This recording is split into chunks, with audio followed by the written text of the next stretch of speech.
इंतहा हो गई इंतजार की, आई ना कुछ खबर पीवीआर की। ये मुझे है यकीन, बेवफा वो नहीं। हेलो दोस्तों, मैं हूं माही।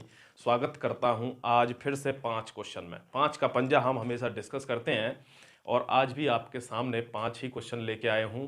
दिन भले ही 2 बचे हैं साथियों, समझ जाना, लेकिन क्वेश्चन 5 हैं दोस्तों।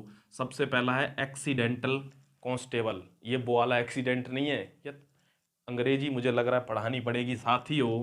Police verification still pending. 625 के बारे में कुछ लेकर आओ। 625 के बारे में कुछ लेकर आओ, ठीक है। जिनकी नहीं हुई है पीवीआर, वो पुलिस वेरिफिकेशन, उनको बताऊंगा क्या करना है। पहले से जॉब में हूं, रिजाइन करना चाहती हूं या चाहता हूं। इन क्वेश्चन पे बहुत ज़्यादा फोकस करना है आज, जल्दी से 5-6 मिनट के अंदर। चलो शुरू करते हैं पहला क्वेश्चन, क्योंकि आज मेरे पास कुछ इतना खास है नहीं शायरी वाला, तो मैं क्या सुनाऊं आपको। चलो डायरेक्ट क्वेश्चन शुरू कर देते हैं साथियों, ना मैं देर करूंगा आज। एक्सीडेंटल कांस्टेबल का मतलब है अचानक से कांस्टेबल। आपने पिक्चर देखी एक्सीडेंटल प्राइम मिनिस्टर, यानी doctor Manmohan Singh became the accidental prime minister of India. उनको कोई जानकारी नहीं थी। ऐसे ही राजीव गांधी भी एक तरह से एक्सीडेंटली थे। तो ये जब एक्सीडेंटल का मतलब होता है अचानक से, यानी हम वो चीज़ चाहते नहीं हैं लेकिन हमको डायरेक्ट मिल जाए, हमको बन जाए हम वो। तो एक मेरे पास कमेंट आया कि I am an electrical engineer और I did not want to become constable, I just applied for the form. अरे यार, बुद्धि नहीं है मुझ में। एक कमेंट आया, इलेक्ट्रिकल इंजीनियर हूं मैं, ऐसे बोला उन्होंने, और उन्होंने कहा कि मैंने यूं ही फॉर्म अप्लाई कर दिया था, मेरा कोई मन नहीं है कांस्टेबल बनने का, मेरे को तैयारी करनी है जेई की, जूनियर इंजीनियर की, जिसका अभी पेपर है मई में। ठीक है दोस्तों, तो वो कह रहे हैं कि मुझे ज्वाइन करना चाहिए कि नहीं करना चाहिए, मैं क्या करूं, मतलब मई में पेपर है, फिर ट्रेनिंग भी शुरू हो जाएगी। तो मैं उनके लिए एक बात बता दूं सबसे पहले तो, कि एक्सीडेंटल प्राइम मिनिस्टर जो बने थे, ऐसे ही एक्सीडेंटल कांस्टेबल अगर आप बन भी गई तो आप एक जगह ले जाएंगी माय डियर। अगर आपको लगता है कि मैं अपने आप में, मुझे विश्वास है, मैं इतनी कैपेबल हूं कि मतलब मैं दूसरी जॉब ले जाऊंगी, तो आप इस जॉब को छोड़ सकती हैं। लेकिन आपको ये लगता है कि गवर्नमेंट जॉब यूं ही तो लगती नहीं है, ये बिल्कुल सत्य बात है, फिर आपको वार्निंग दे रहा हूं एक बार।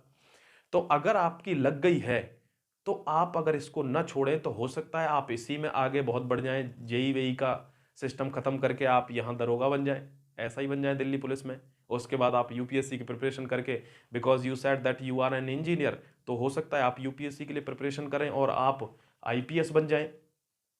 तो चॉइस इज योर्स। मैंने रास्ते बता दिए, because I am a mentor, तो मैंने रास्ते बता दिए।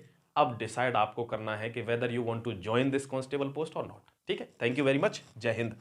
चलते हैं अपने दूसरे क्वेश्चन पर। Police verification is still pending. क्यों साथियों police verification is still pending? Because of, इसका सीधा मतलब क्या है, देखो, राज्यों में चल रहे हैं चुनाव। अब यूपी में तो चल ही रहे हैं, यूपी की तो पेंडिंग होगी ही, लेकिन फिर भी पेंड हो रही है, ऐसा नहीं है पीवीआर हो नहीं रही, हो रही है। 20 तारीख तक ऑलमोस्ट सभी की पीवीआर हो जानी है दोस्तों, इसको ध्यान रखना है। अब दूसरी चीज एक बता दूं कि कुछ बगल में नहीं पहुंची है, यानी गाजियाबाद में पहुंची नहीं है और उधर लखनऊ तक पहुंच गई है पीवीआर। तो इसका सीधा मतलब है कि हमने भेज कहां के लिए दिए। जैसे अभी कल इंफॉर्मेशन आई कि बागपत वाले इलाके में कल भेज दी गई हैं, तो वहां पर पीवीआर अब हो जाएंगी। समझ रही हो, समझ रहे हो आप लोग? तो वहां अब हो जाएंगी पीवीआर। तो इनको टेंशन लेने की जरूरत नहीं है, आपकी हो जाएंगी। अगर पेंडिंग है ना, घबराने की जरूरत नहीं है, बस एक काम आपको करना है और वो मैं यहां बताऊंगा जिनकी नहीं हुई है। ठीक है, चलते हैं तीसरे क्वेश्चन पर दोस्तों। वीडियो में बहुत कमेंट आते नीचे, सर 625 के बारे में बताओ। साथियों मैंने आपको विश्वास दिलाया ना, मतलब मैंने ऐसे ही कैजुअली तो बोला नहीं है, तो मैंने आपको विश्वास दिलाया है कि जब भी whenever I will get any information, the information will get automatically transfer to you. आपके लिए फटाफट से ट्रांसफर हो जाएगी, मेरे पास आने तो दो एटलीस्ट। ठीक है, अब मैं जैसे लेकर आओ, लेकर कैसे आऊं साथियों, आप मेरा गिरेबान भी पकड़ लोगे तो लेकर नहीं आ सकते ना, वो डिपार्टमेंटल चीजें हैं। हाँ, कोई भी इंफॉर्मेशन कैसे भी मिलेगी मैं आपको जरूर बताऊंगा साथियों, तो परेशान नहीं होना, क्योंकि इससे मुझे परेशानी नहीं है कमेंट से, लेकिन मैं परेशान इसलिए हो जाता हूं कि बच्चे बहुत परेशान हो रहे हैं इतना समझाने के बावजूद भी। तो आपका काम होगा दोस्तों परेशान नहीं होना, ठीक है, ट्रस्ट मी। अब जिनकी नहीं हुई है पीवी, पुलिस वेरिफिकेशन नहीं हुई है, उनको एक काम करना है छोटा सा, और वो काम है कि सबसे पहले आप फोन मिलाओ अपने लोकल पुलिस थाने में, वहां पर पूछो एक बार इंक्वायरी करके। ठीक है, मंडे को आपको यही काम करना है कि आपको वहां पूछना है सबसे पहले, अगर आपकी नहीं होती है तो, कि सर हमारी पुलिस वेरिफिकेशन ऐसे होनी थी फलानी पोस्ट के लिए, आई है क्या? तो दे विल इन्फॉर्म यू, आपको वो इन्फॉर्म कर देंगे कि आई है या नहीं आई है। पूछना बहुत जरूरी है, अदरवाइज तो 1-2 दिन में आपकी आनी ही है। ठीक है, ये उनके लिए हो गया। अब ये क्वेश्चन बहुत आया, पहले से जॉब में हूं, रिजाइन करना चाहता हूं, या मेरी एक ऐसा भी कमेंट आया था कि मेरी 3-4 जॉबों में हो गया, यानी आरआरबी एनटीपीसी में हो गया है, यूपीएसआई में मेरे 120 प्लस मार्क्स हैं, and I have also selected for this DP constable. तो मुझे कौन सी ज्वाइन करनी है उसमें? साथियों, सबसे पहले इनका आंसर दे देता हूँ रिजाइन वालों का।